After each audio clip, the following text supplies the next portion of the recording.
Welcome to Victory Points. I'm Becca Scott, and this is a podcast about people who love tabletop games interviewing other people who love tabletop games about tabletop games they love and other stuff about tabletop games.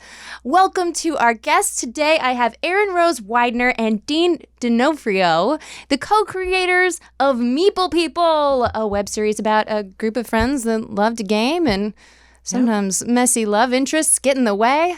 Sure do. Welcome.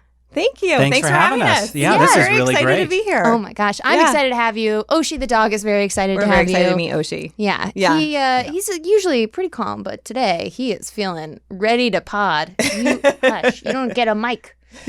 All right.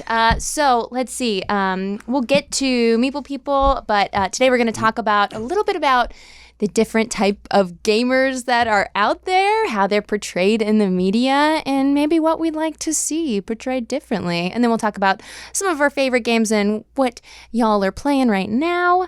But first, Erinrose, I want you to tell me about how you got into gaming, or was it through this web series? So I am not Dean Donofrio, who is like an amazing gamer, but what I am is like I loved playing like really like Monopoly as a kid. I like loved Monopoly as a kid, and I love like the very light games as a kid. And See, then no, Monopoly is not a light game. I know, especially if you're the banker, but which I always had to be. See, now you're a hardcore strategy gamer. yeah. You just don't know it. There it is. But then, like, when I met Dean and, like, I started learning, like, a little bit more, like, Catan and, you know, just different things. Like, I mean, I'm sorry, that's another light game. But, like, then I started playing more. Well-known is not to be confused with light. Yeah. Well, I think she's underselling herself. She had played a number of gateway games prior to meeting me. Yep. She and her husband. Yep. And she came to my game night. I have a weekly game night. We play 3 or 4 times a week. We're just obsessed. Yep. She came to one. Yep. And we introduced her to some other games. And then she said, why isn't this, like, why don't we write this? Why don't we write a series about this? Yep. Yeah. Yeah. Because I think what was so interesting was that there were so many board games that I had never heard of too. Like even though like I had played around with some games that weren't like super entry level games, but then I like, you know, my whole world kind of exploded and I was like, this is so fun. This is so interesting. And it was just fun to learn and do them. And so I think, and then when I saw Dean's game night, I was like, this would be a great show. Like we had basically, I had auditioned for Dean for his series of one acts that he does.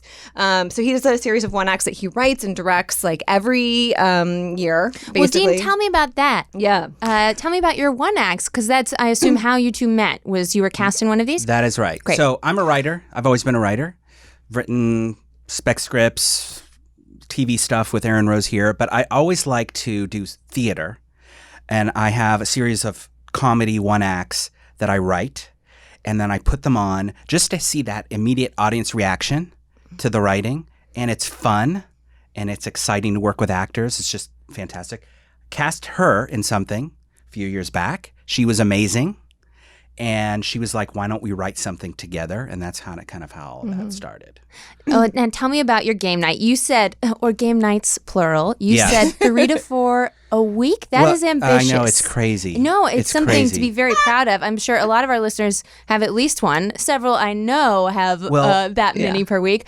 I don't know how you do it. Explain to me the logistics here. I started hosting game nights back in 2004.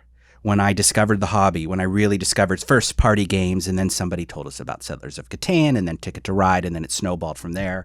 So I decided to put together like-minded people, friends of mine that I already had who liked games, and then we met new people. We did, we posted about meetups and stuff like that. And every few years, we add to the group. We add new people to the group, and we play every weekend, and it's just grown and grown to this awesome group. We've become like family. So we you do have things multiple outside of the group. tables going. I at have, every game night. It's gotten to the point where a friend of ours, of someone in the group, bought this beautiful tabletop. That we put over my table and I just leave it there. And then I bought a bunch of card tables. So on Saturday when we have a bigger group, like maybe 10 to 15 people, we'll have like 3 different tables set up. And then we'll get together to do like one in the living room, like one big party game, It always changes, And actually the board game Barrage guys, you had Kellen on here. We did. They met at my game night. They are. What? Yeah. Yeah. I listen to their podcast all the time. I think it's a great Oh, podcast. that podcast is amazing. I think everyone should listen to it. Those guys, and not just because I know them, but they're really good. They know what they're talking about, and they're funny. Yeah. But anyway, so they all met at my game night, and they still come. So you created Board Game Barrage. Some might say. No, I did not. I just want to say to they never would have had I want to say to the world, Kellen and Neelan and Mark, I did not create anything. You owe him. Is what he's trying to say. You owe This Dean. is the last thing that Kellen wants to hear. But no. I just meant to say that they are frequent.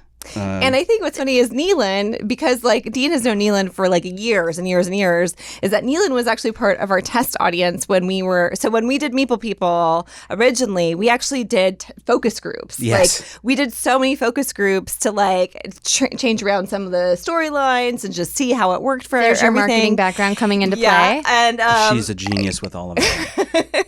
And so Neelan was one of like our focus group. Yeah. Which was like some super great fun. input. Well, before we get into the nitty gritty of the web series, let's talk about what Meeple People is, what the inspiration. Obviously, you came to game night and you said this is a show. Dean, why didn't you think of this before, you writer that has game nights? I know. Well, I always thought it would be fun to do something, but it was Erinrose that said, why don't we do it in this way and make it a series? Yes. So anyway, but you know what? You did write a one act that had like was about video. I did. Gamers, I well, think. no, there was a one act where they were playing a party game. Yeah, okay, and that was kind of a popular one. Oh, right, yeah, that was a good one. I like really awkward, dark comedy. I like that uncomfortable kind of comedy, right? Yeah. Which I think you can tell from it, and this is what we were writing with Meeple People. But I wanted to make something that would be. I wanted it to be a love letter to the board game community. I wanted it to be something that other gamers like myself could look at and say, yes, I recognize that. Oh, yes, maybe we're poking fun at ourselves here, or we're showing the love of games here. And that's for me, that's for us. And this is something I can enjoy. Maybe it's not for everybody, right? But, it's something that I wanted to provide to the community. Yeah. Okay, so we haven't yet done it. Let's give the elevator pitch, whoever would prefer to do it. Okay. Erinrose. So Meeple People is about a group of board gamers who are just trying to find their people. And they've come together every night for years to play board games. And then they get this guy who comes to their game night, Brad, who they're not super excited about. They've had him in a couple times, and he's just been... not a super team player in a lot of different ways, but then they have to invite him because his roommate Emily becomes the crush of the main guy, Aaron. So, which is played by you. You are the Emily. So I play Emily. Yeah. Amazing. So the idea is that they're not very welcoming to him at the very beginning. They're a little snobbish about it. Yep. And the idea over the course of the series, and in fact today, the last episode drops of the first season, it's about first impressions and how they can be wrong. Yeah. And it's about how you should allow new people to come into your group, and you should be a little bit more tolerant. Yeah. And you should not be a dick about it. Yeah.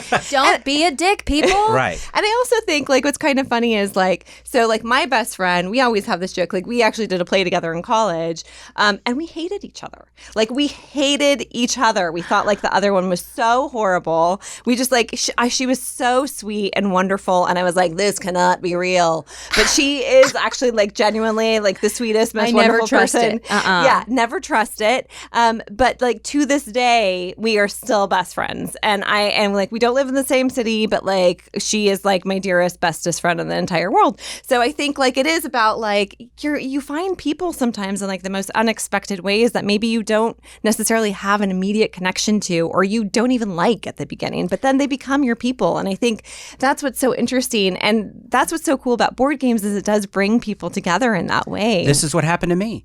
My best friends, who are still my best friends for many, many years, were people who love to go out and party and they love to go to clubs. That's not my scene. I went because these were my friends. Yeah. I finally decided, you know what? I want to do what I want to do. And I found my people. I found my friends through the board game community. Yep. And some of those people most of those people are now my closest friends as well. Yeah. And it's because of this hobby that we share. Absolutely. And I think a lot of us hardcore board gamers love to find our friends that way. And it's something we've talked a lot about. But the idea that I'm interested in is this idea of gatekeeping and how that really just ends up hurting people's perception of the hobby and perception of you. Because when I've watched the series, and I actually like Brad the most as a character. He's very eager and kind and just wants to play. And to me, that's someone that I'd love to game with. Someone that no matter the outcome, they're positive about it, which is a hard place to get to as a gamer. I find some people can be a little hardcore and bitter about the results, myself formerly being one of those people and having, I think, grown a lot in that regard. So, and the main character, Aaron, is a little bit, that gatekeeper sensibility is now something that I'm a little bit repelled by. So was that kind of the intention, to have the antagonist of the main character be so likable, or is that something that just kind of comes with the actors too? Well, no, we want everyone to like Brad, and we love Brad, and he has from the fans so far, he has become one of the most popular characters because of what you're saying. I think we wanted Aaron to be more likable. We definitely wrote him to be more likable, but in the execution, and this is on me as a director, I think that he did come off a little not as likable as we would have liked. But, at the same time, it goes back to the learning of the lessons by the end. Again, the episode today that drops was sort of, we'll touch on that a little bit. It softens Aaron, for sure. Yeah, and that's sort of the point. Were there other lessons that you learned as a director in this process? About how every time I to direct, shape actors? Every time I direct, I learn something new. Every time. Yeah. I'll never stop learning. We're always learning about how to be more efficient with our projects. We have many projects, TV projects that we put together and stuff. But Dean is an amazing director. I think one of the things that I love about Dean as a director is that he's so open and focused on the actors. So I think it's something that, when we did the plays together originally, that I really appreciated was that he would just zero in on you as an actor and just receive what you were giving. And I think not a lot of directors do that. Where a lot of directors just have their incredible specific vision and don't allow actors to do their thing. And he allows actors to do that, but at the same time is able to tweak it and just be a fantastic receptacle for that. So, you're amazing. You're an amazing director. That's a really nice compliment because I find that in acting, but also in life, one of the greatest skills is listening, and not just listening with your ears, but listening with every part of yourself and being able to internalize what the other person is doing physically and sort of quote unquote listening to what they're doing physically by observing it and taking it in. And so that's a really nice compliment. I'm more interested in working with actors than I am with the camera. Oh, okay, So that's one thing that I learned. There are those two types of directors. I'm not as much of a camera director, but I learn every time I do a new thing. I learn. Yeah.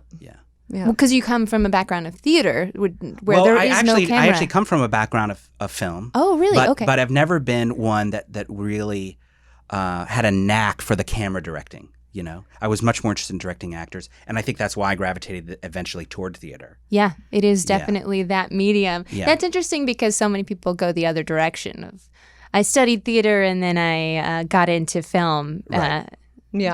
Because it's more of a results-oriented, perhaps. What about you in terms of theater? Have you done theater? Oh, well, I do have my bachelor's of fine arts. No, sorry, it's just a BA, not a BFA in theatrical performance. But yeah, that's why I moved to LA, was to act, and then I found out. Oh, it's way more fun to play board games all the time.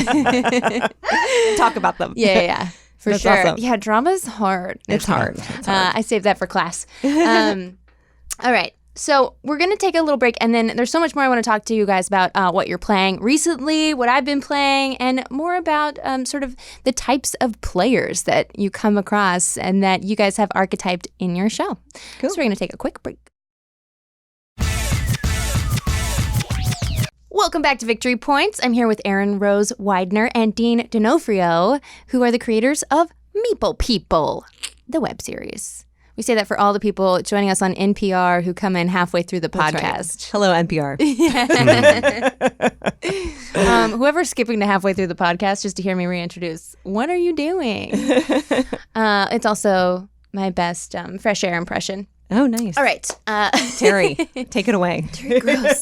So I was wondering, in your childhood, what was the kernel of this? That really, I heard that Terry Gross records her podcast with her eyes closed and sitting in a dark booth. Oh my gosh. I like that, to fully focus. Yeah, good for her. The She's not auditory looking elements. at the people that she's interviewing. Why waste your eyes when you're just I guess using your so. mouth and ears? I guess You know? so. But Then she's you so can good really at what she does. focus. You can really listen. You can really take it in, right? Exactly. Listening with your whole body. There you go. Okay, so I want to talk a little bit about Dean's collection. So, Oh my gosh, yes. how many games do you think you have right now? I think we saw them featured Yep. in. Was the set of Meeple People your place? It was actually her old apartment, Yeah. and we shuttled like 4 carloads of games over Yeah. there. Yeah. And our art department, had to Yeah, figure it like out. Yeah. figure out where to put them all. And no, but did I you have have- the classic IKEA gamer shelf? What is it? yeah, The the Kallax. I now have yeah. the Kallax Yeah. myself. Yep. I'm For- just moved on from my Kallax, so it Oh, was you a have. big Yeah. day. Yeah. That's important. That's an important step. I needed no, a 7-foot tall bookshelf. Right. Is what I did. Yeah. That's much better. Yeah, even my Kallax, which is brand new, is like, I need more room. But what I do now is, I used to have a much larger collection. I have maybe about 150 games. I used to have impressive. much larger, but I realized, I do math trades a lot. Again, thanks to Mark Basada of Board Game Barrage, who's the master of math trades. Anyone who has questions, he's the expert. Wait, what is math trades? A math trade. So a math trade is something you can find on BGG, where you type in all the games that you want from your collection that you want to trade. Everyone else does that. Then there's a huge list. You pick from the list the ones that you're willing to trade, that you're willing to take, and you mark like, these are the games I'm willing to give up for this game. And these are the games I'm willing to give up for this game. Then they do math. They do some hardcore math. All the maths. This is And amazing. They figure out who gets what so that it's as fair as possible and balanced as possible. So the so game it's that you're kind getting, of a pool. It's not just a one-for-one trade. no, it's not a one for pool one of at all. trades. So you end up getting some games from a bunch of different people, and your games go out to maybe a completely different group of people. This is genius. Yes, and we do this.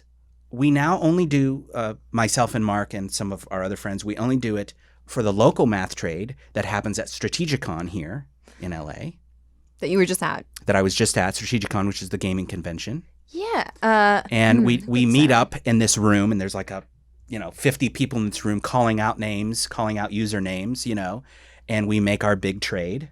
And there's also a virtual flea market where you can auction off your games. That's so fun. So I get rid of a lot of games that way that my group doesn't want to play anymore, or that we're all over. Yeah, I've got to cull the collection. It's been a while. You really should do a math trade here locally. People would freak out to see you show up at the math trade at Strategic. Because you got recognized You don't as get the strategic. best I got trades. recognized as Strategicon for Meeple People. Yeah. Oh, ooh. Can my apples to apples be like in your high tier? I'll trade you for like Guess what? Somebody will want your apples to apples. Somebody will want it. Yes. Not Bogdan. I licked this particular Not Bogdan. box. Not Bogdan. I don't have it. I was mentioning the example of a game that is shat upon within Meeple People. That is I correct. personally love apples to apples. My group will not ever play it ever again. So, and I know so many people hate apples to apples. Absolutely. Like Bogdan from the show. Yeah. But I'm with Emily, Yeah. our character. I like it. I don't mind it. I like it. It's kind of fun. I also love that we got a comment on that when that Right. episode aired that was like, someone had to say it. Someone had to say it. Right. Someone had to say it. The elephant in the room, the That's giant right. apple in the room. I love this idea of math trades, and I feel like such a dum-dum that I don't deserve this podcast if I didn't know about math trades. Let What me am tell I you, doing? It is fantastic. And then they have a separate auction that's run like a normal auction where they auction out. And that is fascinating. I would love to do a documentary series just filming the auction. Why because don't it's you? so fascinating to see all the different personalities and all the different people who are like dying to get these super rare versions, like the Russian Monopoly or something. Out of you know? print Yeah. copies. Yeah, they want the crazy version, like old games from like the 30s or something. Yeah. It's really fun. But you're not a collector in that vein. No, I'm not. Yeah, me neither. I want to play it. I don't want to collect it. I want to play Yeah. it until we're sick of it, and then I'm going to trade it. I feel like you would have. have to have a lot of Calyx bookshelves. You'd have to too. have a lot. Like a I lot. can of handle like, one. Yeah. Yeah, I can handle one. For the Yeah, kind of but you're collection. in the math trades games. So, Yeah, you now know, thanks to Mark, I am all about the math trades. So all you need is one Calyx, because I feel like Yeah, that's right. when your collection has come to a point, like how many is too many games? Would you say? Like, is 3 Calyxes time to maybe go to a trade? I think everyone should do what they want. So if you want 1,000 board games, Marie you should Kondo have. disagrees. Yeah, Yeah, right. that's right. Well, do But they if bring you joy? Yeah, that's true. if you want wall-to-wall board games, you should have it. So now that a lot of my friends are buying their own board games and they're bringing it to the game night, I don't need to buy You don't that need to many. buy all of them. I Right. can play Because you theirs. have friends I who have friends games. who have games. Well, yeah. I And used to feel be like the only one, but now, before buying a game, do you consult the regular attendees? I do. Because to make sure they don't have it or that they don't get it. A, because make you're sure gonna they get don't it. have it. If they come frequently enough, they're going to bring it. And B, are you guys willing to play it? Because I'm not going to play it with myself and my cat. Yeah. So I'm and I'm not much Oh, for there's solo a game plays. idea. Yeah, Listen, my developer friends. yeah, that's right. Game for one player with Well, cat. let me tell you, my cat offers his own version of an expansion for many games because he jumps onto the table and moves the pieces around. So we call it the cat expansion. Yes. Yes. Oh, I he like wants to be that. part of it. Yeah. Oh, so that's he's like good. knocking things over. That's great. But yeah, so you were asking about How many is too many? But you said to each their own. to each their own. Everyone should do what they want. Okay. Well, I disagree. I think there's a limit. 149 is the Oh my limit. gosh. So Dean, So you Dean just is Oh, over. yeah, I just it's went over. over. You so know what? which one of his games I'll do you burn want? one when I get home. Which game are you looking for? Maybe he has Feast one. of Odin? A Feast for Odin? A Feast I for don't Odin. own. I Great. love it. I Okay, don't own well, it. Maybe you traded them. That's right. You can get it for her, right? You can source it. Yeah, that's right. And Erin, have you started to collect it all? I do. I mean, the thing, I have like so many multiple versions of Dominion. I have every like variation on Dominion. Oh, wow. To see Erinrose play Dominion, she is focused. I'm so focused, and like it's You to can't the, even talk to her and Yeah. have a normal conversation. She is just in it. and I can't like I cannot play it with like it's like I cannot play it with my husband because Why not? What like, kind of gamer is he? No, it's me. Oh, okay. Like we both are. We're both very competitive, so we just like do not have fun. They can playing only against play each other. cooperative games now. So now we've only so we actually really love Pandemic Legacy. Like so we finished season 1, and so we're on season 2, and we've been in the middle of season 2 for a little while. But like that's what's fun for me is like now we're at least like okay, we can beat the game. But even in season 1, I have to say there were a couple moments where I was like, "You're telling me what to do." Right. Like That's the problem That with is cooperative. not cooperative.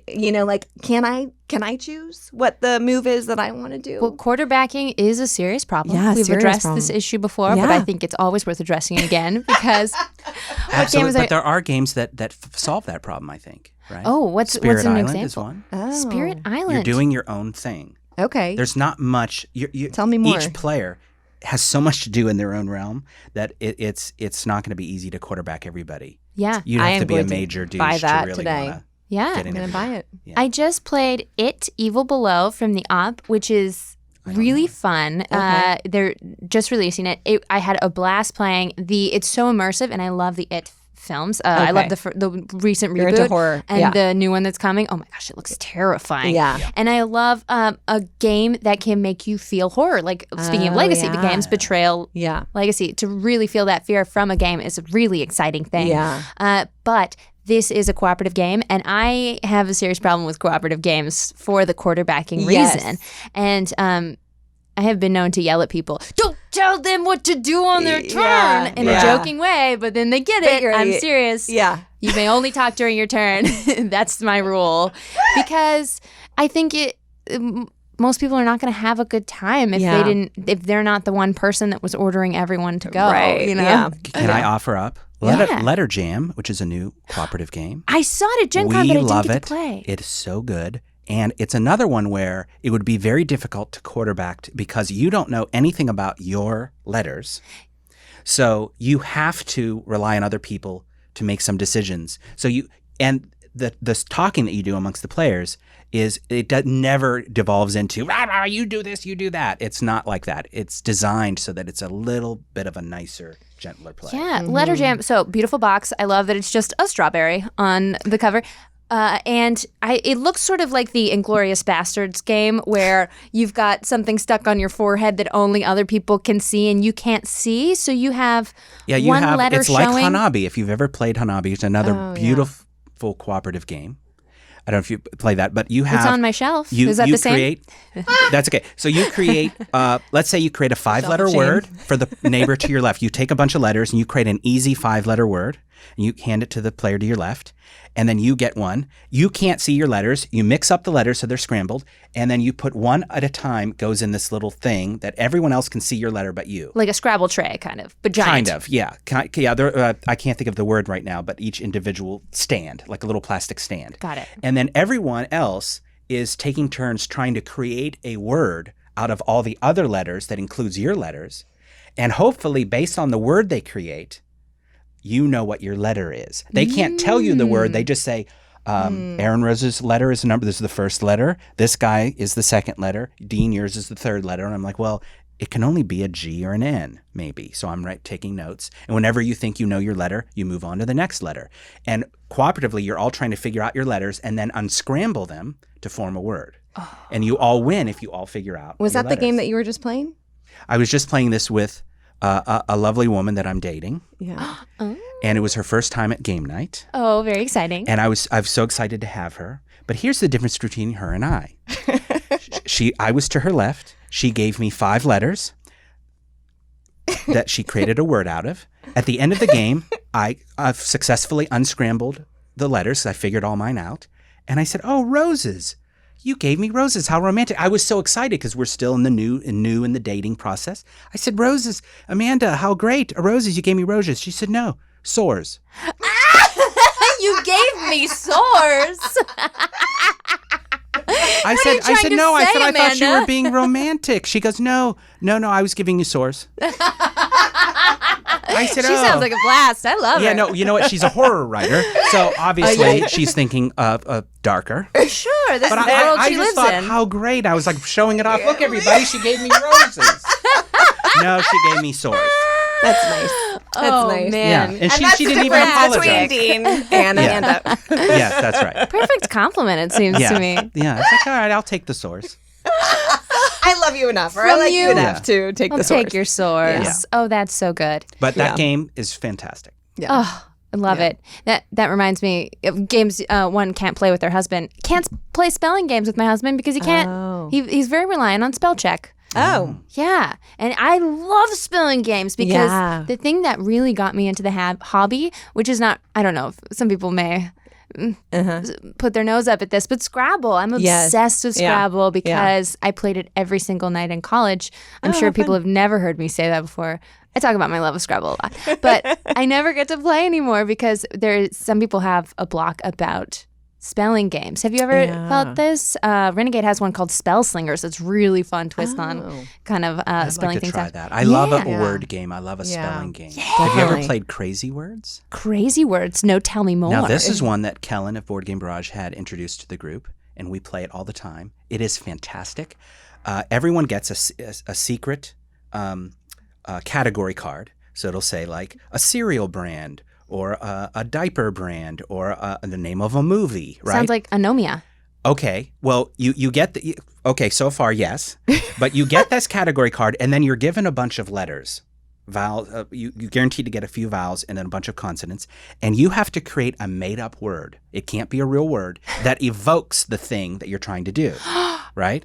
What? And then everyone turns their fake word around, and we mix up the category cards and put them face up, and it's kind of like you're trying to guess whose word goes with what category, and you get points for getting it right. Oh, cool. It is Crazy Words? Crazy Words with a K. It's like $4 at Walmart or something. It's like nothing. It costs great. nothing to get. Hidden gem. Let me tell you, we laugh more with this game than any other game. And that's what really we love to do as a board game group. We love to laugh as much as possible. And we laugh so hard.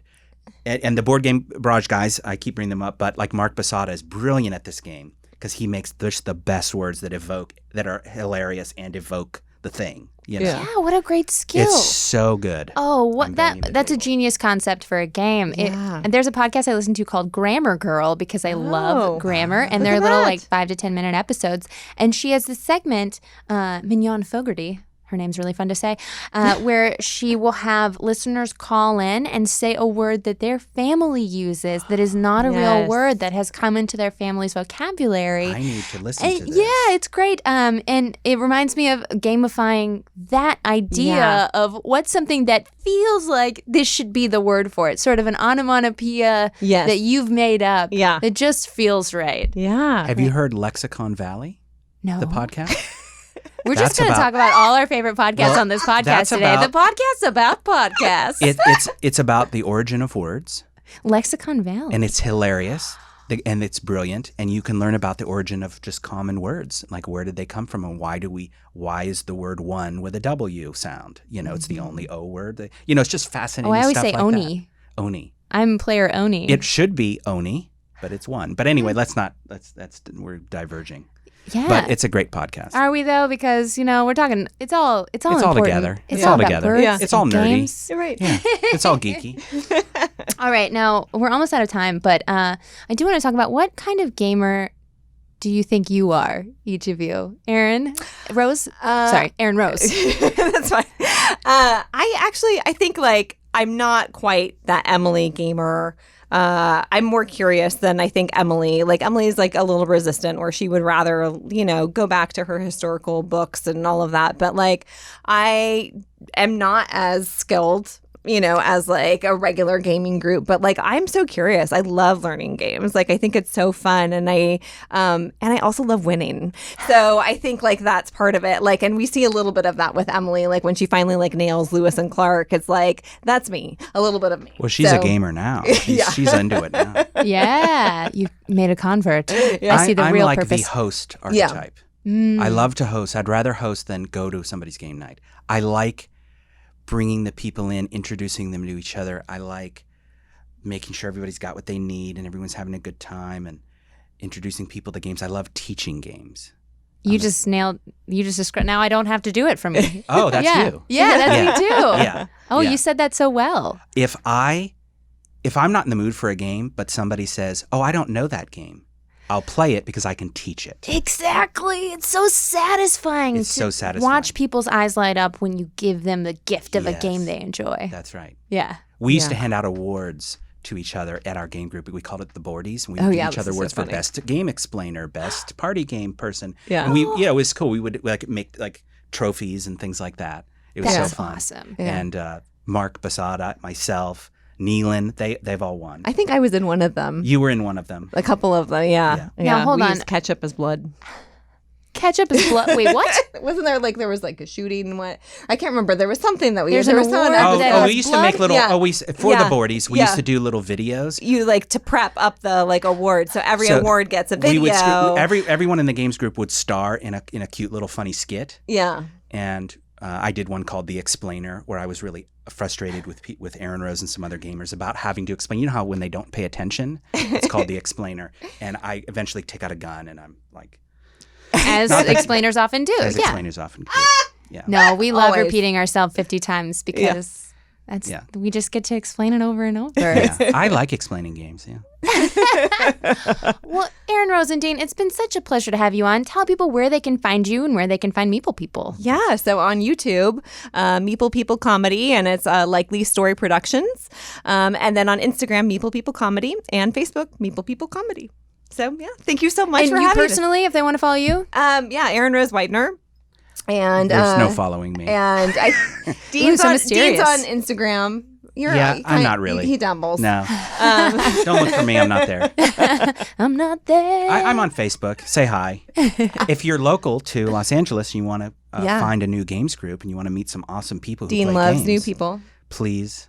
Yeah, I love having new people over. He actually really All loves right, it. Yeah. open invitation Open into invitation Dean's home. anytime. That's right. Just got to We'd love message it. him on Facebook. All right. Well, thanks so much, friends, for listening to Victory Points. Make sure you tell your friends about this podcast. Tell them about it at the next game night because word of mouth is how people find out. Yes.